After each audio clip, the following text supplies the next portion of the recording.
Goeiemôre gemeente. Baie welkom in ons erediens vanoggend. Ons almal sit hier vanoggend as baie nederige mense.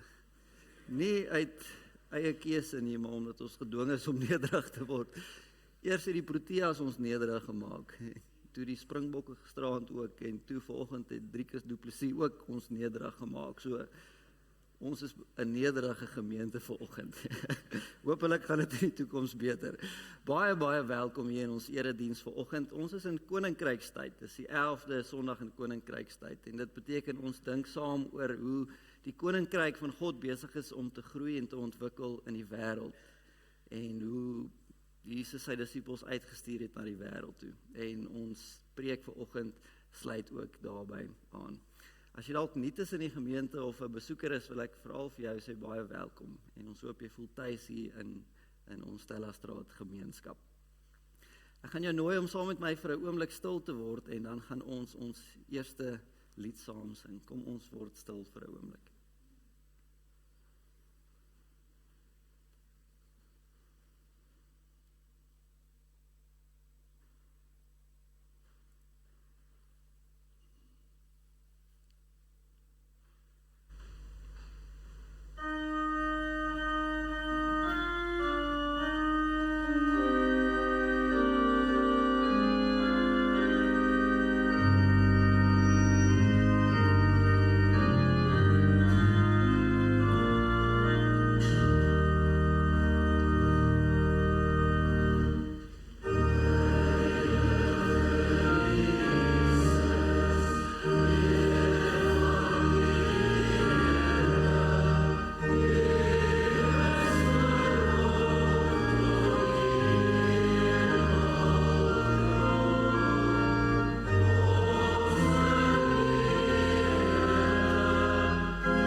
Ons foto vanoggend kom uit die Efesiërsbrief uit en ek lees vir ons uit Efesiërs 3. Aan hom wat deur sy krag wat in ons werk magtig is om oneindig meer te doen as wat ons kan dink of bid. Aan hom kom die eer toe in die kerk deur ons verbondenheid met Christus Jesus deur al die geslagte heen tot in ewigheid.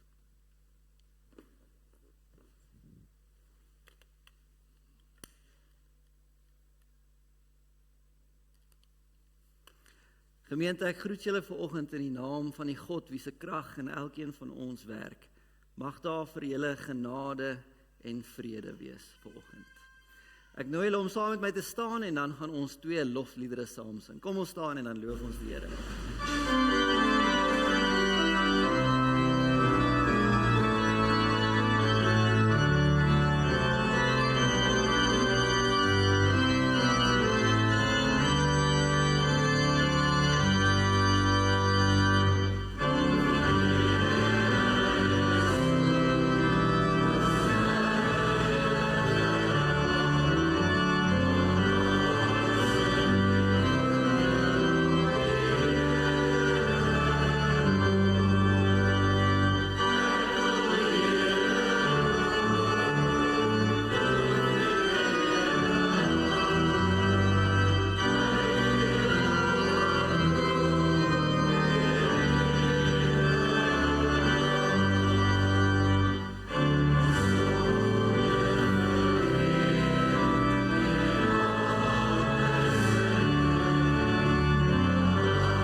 Gemeente, ons bid vanoggend 'n gebed saam van Martin Israel. Kom ons bid saam.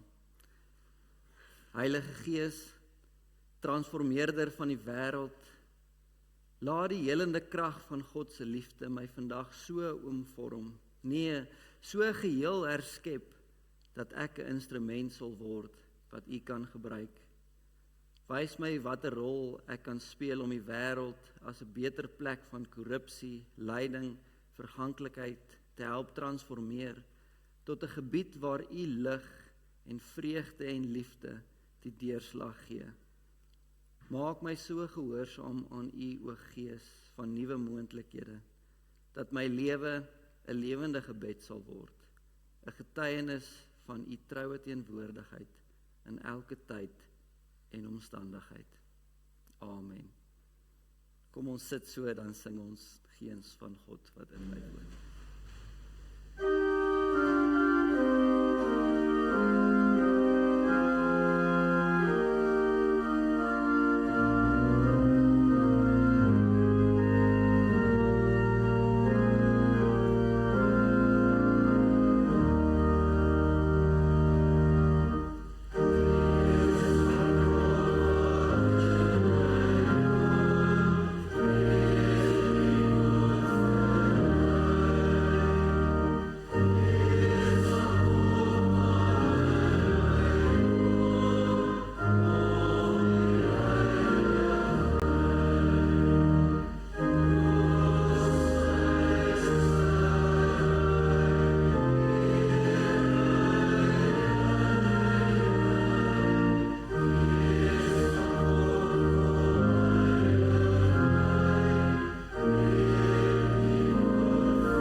As jy jou Bybel het, is jy welkom om saam met my oop te maak by Handelinge 1 vers 1 tot 12.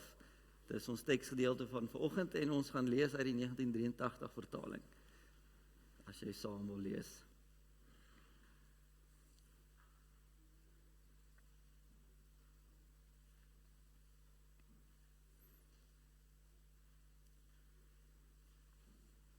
Kom ons lees Handelinge vanaf vers 1 af. My eerste boek Theophilus het ek geskrywe oor alles wat Jesus gedoen en geleer het, van die begin af tot op die dag van sy hemelvaart.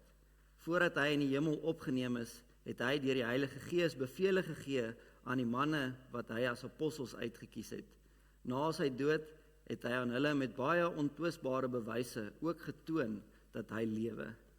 In die loop van 40 dae het hy by verskeie geleenthede aan hulle verskyn en met hulle oor dinge van die koninkryk van God gepraat. Terwyl hy 'n keer saam met hulle aan tafel was, het hy hulle beveel, moenie van Jerusalem af weggaan nie, maar bly wag op die gawe wat die Vader beloof het, soos julle van my gehoor het. Johannes het wel met water gedoop, maar julle sal binne 'n paar dae met die Heilige Gees gedoop word. Toe hulle 'n keer weer bymekaar was, het hulle vir Jesus gevra, Here, is dit nou die tyd dat U die koninkryk van Israel weer gaan oprig?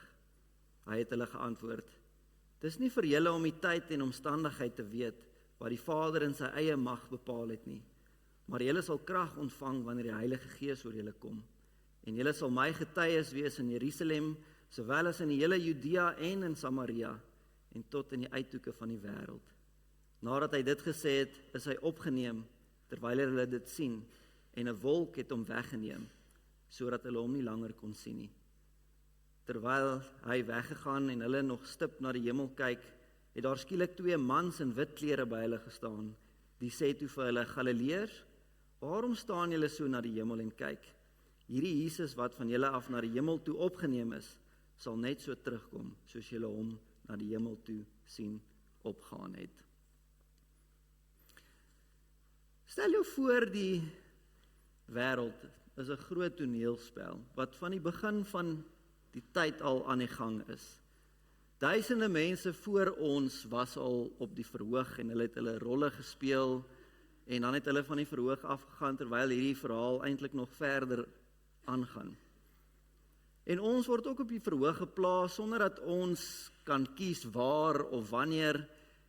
En ons kom in 'n storie in wat lank voor ons hier was reeds begin het. En lank nadat ons die weg is steeds aangaan. Die teoloog Samuel Wells meen dat dit is hoe God se groot toneel met die wêreld lyk. En hy beskryf dit as 'n toneel wat 5 bedrywe het. God skep die wêreld en die hele skepping wys iets van sy goedheid en sy liefdevolle heerskappy. En dan kies God vir hom 'n volk om in 'n verbond met hom te leef, Israel. En hy leer hulle van sy geregtigheid en sy heiligheid en sy trou en hy roep hulle om lig te wees vir die res van die mense rondom hulle. En dan kom God self op die toneel deur Jesus. En deur Jesus leer ons God se karakter ken.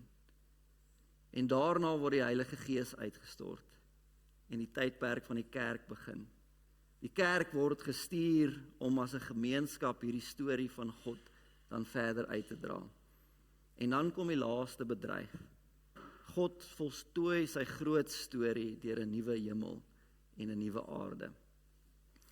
Ons vandag, ons leef in die 4de bedryf, die tyd van die kerk. Ons ken die vorige hoofstukke goed genoeg om te weet die rigting waarin hierdie storie op pad is. Ons weet wie die hoofkarakter is, ons ken die temas, ons ken die wendings van hierdie storie, ons weet waarheen die storie op pad is, maar nou het elkeen van ons se tyd eintlik aangebreek op die verhoog.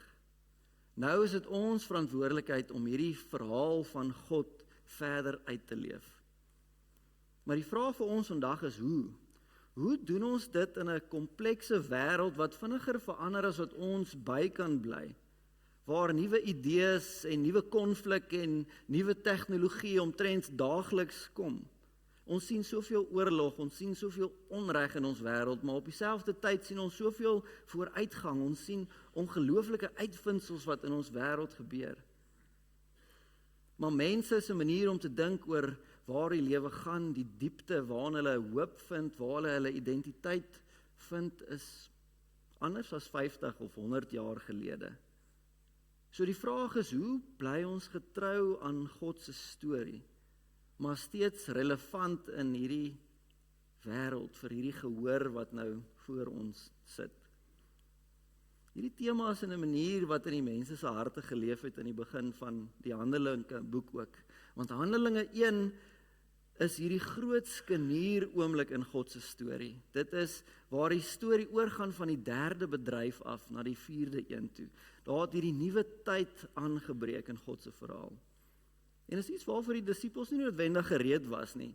So stel jou voor, die disippels sit of staan saam met Jesus daar in die Olyfberg. Hulle het nou al 'n lang pad saam met Jesus gestap. Hulle het klomp lesse geleer, hulle het klomp wonders gesien. Al die ervarings en emosie van die kruisiging en die opstanding is nog vlak hier in hulle harte en hulle dink iets groots is nou op pad en daarom vra hulle vir Jesus: Here, is dit nou die tyd dat U die koninkryk vir Israel weer gaan oprig? Met ander woorde, is dit nou die tyd vir die laaste bedryf? Kom die groot ontknoping, die einde van hierdie storie nou uiteindelik? Maar Jesus se antwoord is verrassend. Dit is nie vir julle om die tyd en die omstandigheid te weet wat die Vader in sy eie mag bepaal het nie. Maar julle sal krag ontvang wanneer die Heilige Gees oor julle kom. En julle sal my getuies wees in Jerusalem tot in die uithoeke van die wêreld. En dan, soos in 'n toneelstuk, verdwyn die hoofkarakter van die verhoog af. Jesus word opgeneem in die hemel in en sy disippels staan vasgenaal daar op die plek waar Jesus verdwyn het, totdat 2 mans aan hulle verskyn en vir hulle vra: waarom staan julle so en kyk na die hemel? En die subteks is eintlik mooi duidelik hierso. Hier is nie die einde van die verhaal nie. Die volgende toneel begin nou. Die disippels is nou die karakter wat hierdie verhaal verder moet uitleef. Tot op daai punt was hulle eintlik maar net mense wat agter Jesus aangestap het. Hy was die leier wat die koers bepaal het.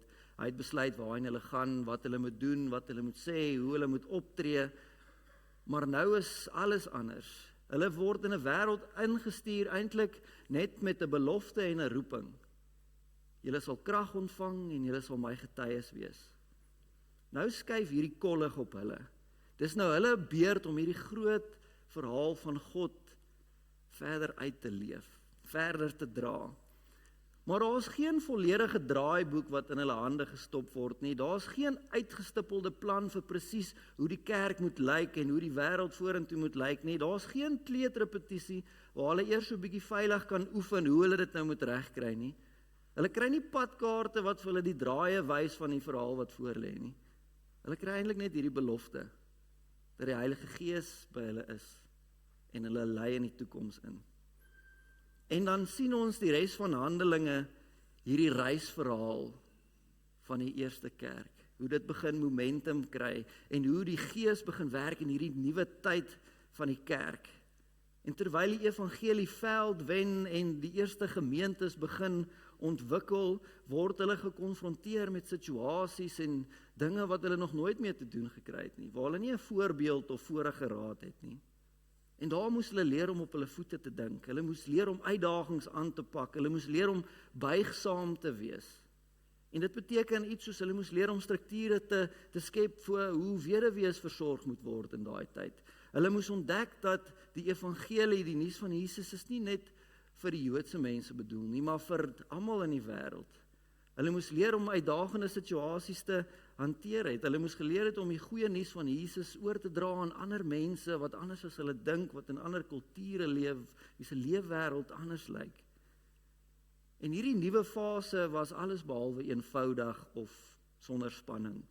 Ons sien die ongelukkigheid van die Grieksprekende gelowiges in Handelinge 6. In Handelinge 15 kry ons hierdie groot debat oor waar pas die wet van Moses nou in? Waar pas nuwe gelowiges nou in hierdie gemeenskap in? Ons klomp plekke waar die disippels self met mekaar bots. In hierdie groot toneelspel van die lewe moes hulle leer om op hulle voete te dink.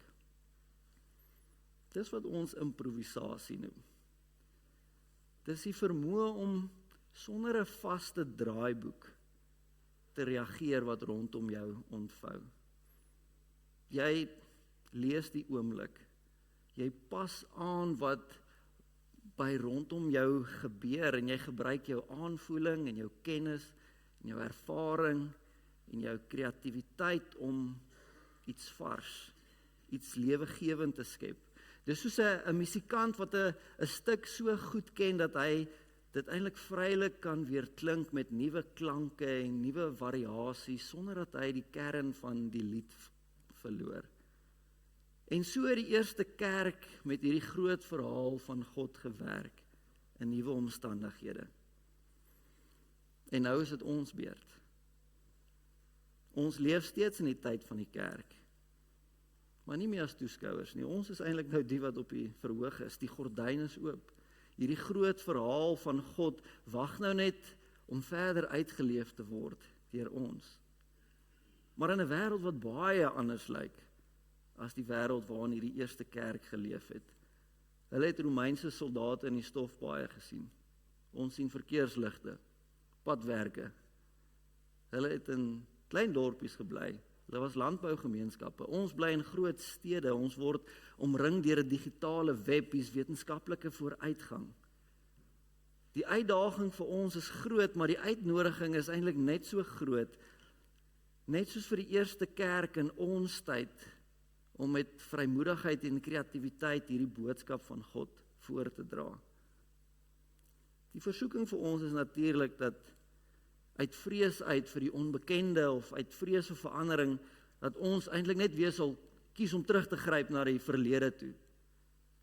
Presies te doen soos wat mense dit in die verlede te doen het. Om so vas te hou aan dit wat bekend is en wat ons van hou, waarmee ons gemaklik is, dat ons dink ons is bloot getrou aan hierdie boodskap, omdat ons net niks verander nie. Maar dan speel ons hierdie toneel, soos dit vir 'n gehoor lank terug geskryf is, maar wie die mense nie meer in die teater sit nie. As ons bloot mik om hierdie verhaal te dupliseer, soos dit in die verlede afgespeel het, dan bly ons by die teks, maar die storie verloor eintlik iets van sy klank en sy kleur en sy trefkrag in ons wêreld.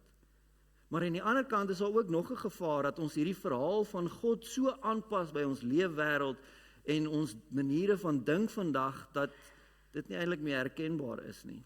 In 'n poging om relevant te wees, kan ons hierdie skerp kante 'n bietjie afveil. Ons kan die uitdagende waarhede wat saam met hierdie storie kom, so klein bietjie versag. En op die einde gee ons eintlik maar ons stem vry. Dan word die evangelie afgewater.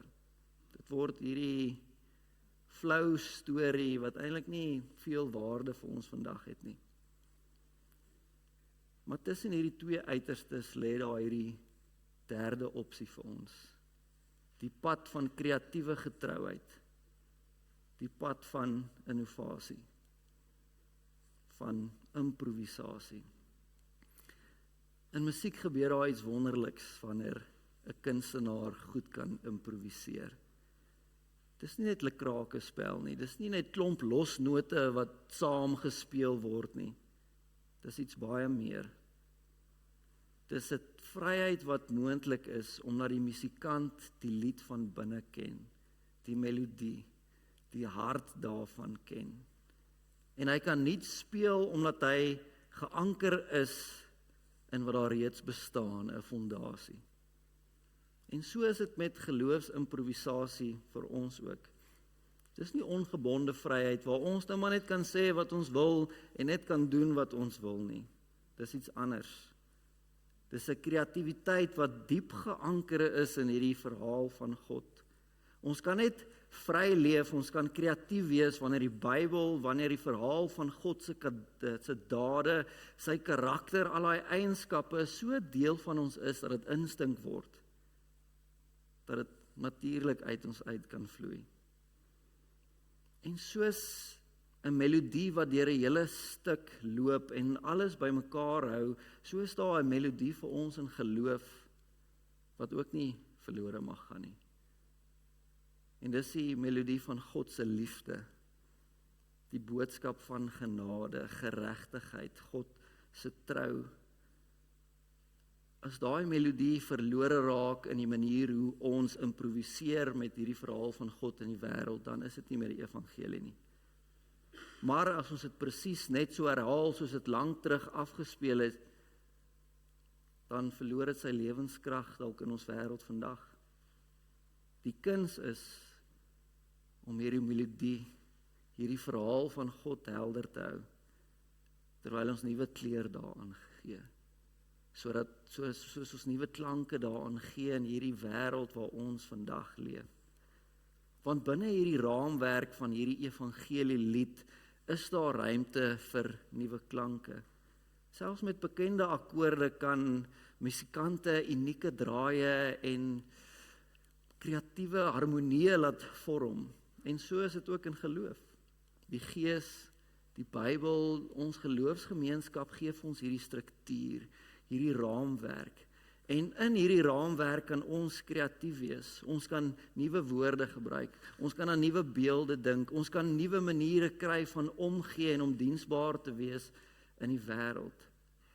Dit gaan nie net daaroor om bloot net hierdie verhaal te verander soos ons lus kry nie. Maar om dit so te sing, so te speel met ons lewens in die wêreld, dat dit vandag nog gehoor kan word, dat dit vandag nog verstaanbaar is. En natuurlik kom hierdie vermoë nie net uit onsself uit nie. Dis die Heilige Gees wat dit in ons moontlik maak. Die vroeë kerk sou nie op hulle krag en insig vreeslik ver gekom het nie. En daarom sê Jesus vir hulle, wag in Jerusalem, totdat die Heilige Gees kom. Laat die Gees julle lei. En dis presies wat gebeur het. Hulle kon in nuwe en onbekende situasies en uitdagings veerkragtig reageer. omdat die Gees hulle gelei het.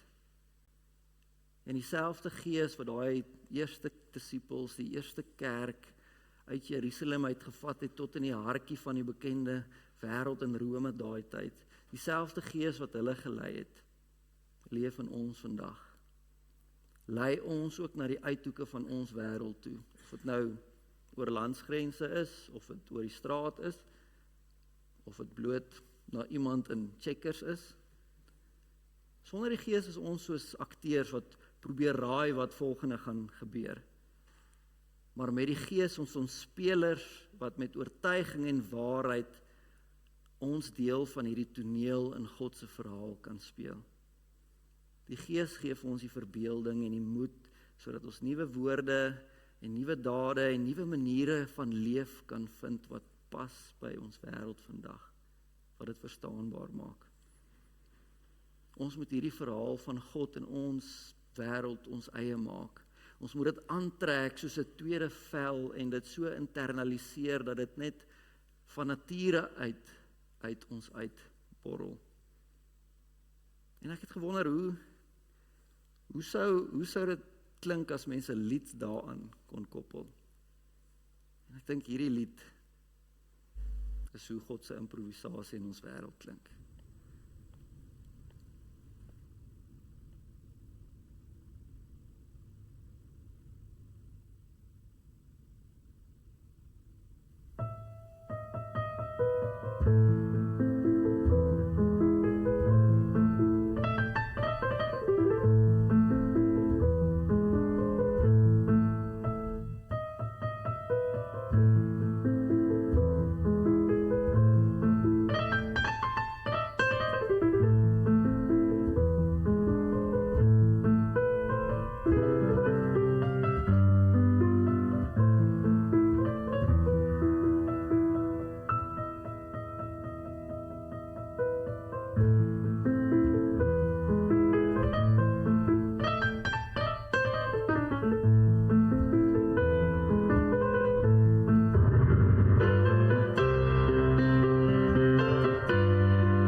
Net soos die vroeë kerk sonder 'n draaiboek moes leer om die evangelie oor kultuurgrense, nuwe lewenssituasies te laat klink.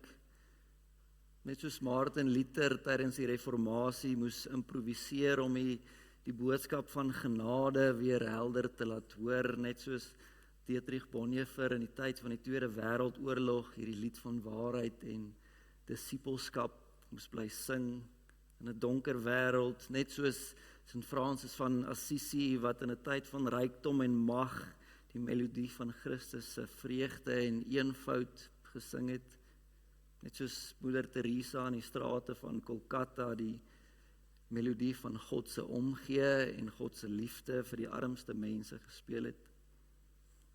So is dit nou ons beurt. Mag ons vandag in hierdie unieke tyd waarin ons leef, die verhoog betree met dieselfde vrymoedigheid as die eerste kerk. Nie omdat ons die toneel vooruit ken nie, maar omdat ons hierdie melodie van God se verhaal het wat in ons leef.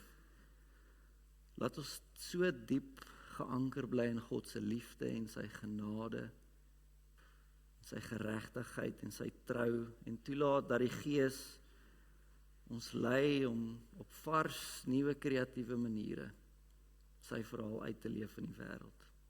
Dit kan weer klink. Want of ons nou oor landgrense gaan, of ons oor die straat gaan, of ons dit nou doen, daar waar ons in ons leefwêreld is, elke dag. Daar speel ons deel in God se groter verhaal, die tyd wanneer ons op die verhoog is. En mag ons dit so doen, dat dit getrou bly aan die melodie, maar mag dit gebeur met wonderlike nuwe klanke van kreatiwiteit. Amen. Kom ons bid saam. Here, dankie dat ons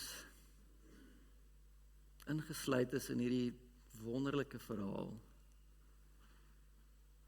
Dankie dat ons deel is van 'n gemeenskap wat hierdie verhaal van u pad met mense kan wees. Dankie dat ons herinner kan word daarvan op Sondag, dat ons deel is van die verhaal waar u gekies het om u self te verbind aan mense.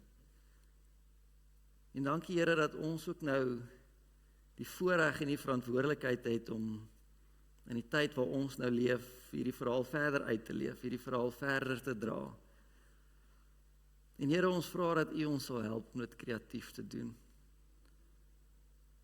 Dat ons getrou sal bly aan die hart van hierdie storie, maar dit kreatief kan uitleef in die wêreld rondom ons. Help ons asseblief om nuwe gapings rondom ons raak te sien, wat ons kan vat, waar ons op kreatiewe maniere u liefde kan wys. Van u genade kan vertel, iets van u trou kan beleef. Help ons Here om nie net met gebalde vuiste vas te klou aan dit wat in die verlede gewerk het nie, maar lei ons deur die Gees, dat ons u disippels in 'n moderne wêreld kan wees. Amen. Daar is nou 'n geleentheid vir die dankoffers.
As daar iemand is wat weet van improvisasie, dan is dit Marike, so dankie daarvoor, Marike. Gemeente, kom ons kyk vinnig na 'n paar afkondigings. Die grootste een nou is ons gemeente wegbreek wat op hande is, die 26ste tot die 28ste September. Ons gaan na Olifant River Lodge toe, dis so tussen Witbank en Middelburg. So onthou asseblief daarvan, hier in die Binnehof is die lyste waar jy jou naam op kan skryf, of jy in 'n chalet wil bly, of jy sommer saam met ons wil kamp. Dit gaan 'n heerlike naweek wees, so kom kuier asseblief saam met ons. En dan sal julle sien in die blitsdiens, die mannekoor soek jou, as jy lus is om saam te sing, die juigkommando van die gemeente. Hulle ontmoet Dinsdae 6:00 tot 6:15 hier in die kapel. As jy lus is om saam te sing, jy kan kyk in die blitsnuus, is al inligting, jy kan vir Mia of Henry kontak daaroor. En dan sien julle ook, en julle is bewus dat ons 2 dominieposte het wat ons tans adverteer, en ek wil julle graag net herinner daaraan dat enige lidmaat meer as welkom is om iemand te nomineer. Julle kan vir oom Alan net 'n boodskap stuur, as julle dalk van iemand weet, 'n predikant wat julle dink baie goed sal afgaan in ons gemeente en 'n goeie kollega hier kan wees, so onthou asseblief daarvan. En dan skenk jou skoene, onthou asseblief, ons is weer besig met 'n insamelingsprojek, as jy jou draftekkies nou al gaar gedraf het, of jou stapskoene nie meer gebruik nie, bring dit asseblief vir ons, en ons deel dit weer uit. Ek dink hulle soek veral 'n nommer 5 grootte skoen, so as dit jy is, bring dit asseblief saam.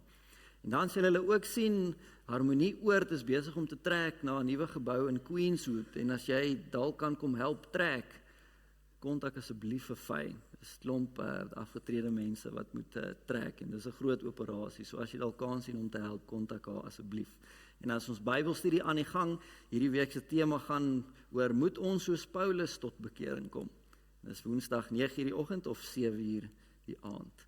En dan dink ons ook aan 'n paar mense in hierdie tyd. Lexie van 'n Berg, Cecile Suurvogel wat gister in Raas Hospitaal moes gegaan het, Marina Heinz en ook Natalie Libbe. En ons het ook innige simpatie met Tarin en Louise Iman met die afsterwe van hul ma Karina in hierdie week. Ons dink aan daai mense. Gemeente, ek nooi julle om saam met my te staan, en dan sing ons slotlied saam. Dis neem my lewe, laat dit Heer. Kom ons staan en dan sing ons dit saam.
ontvang die seën van die Here.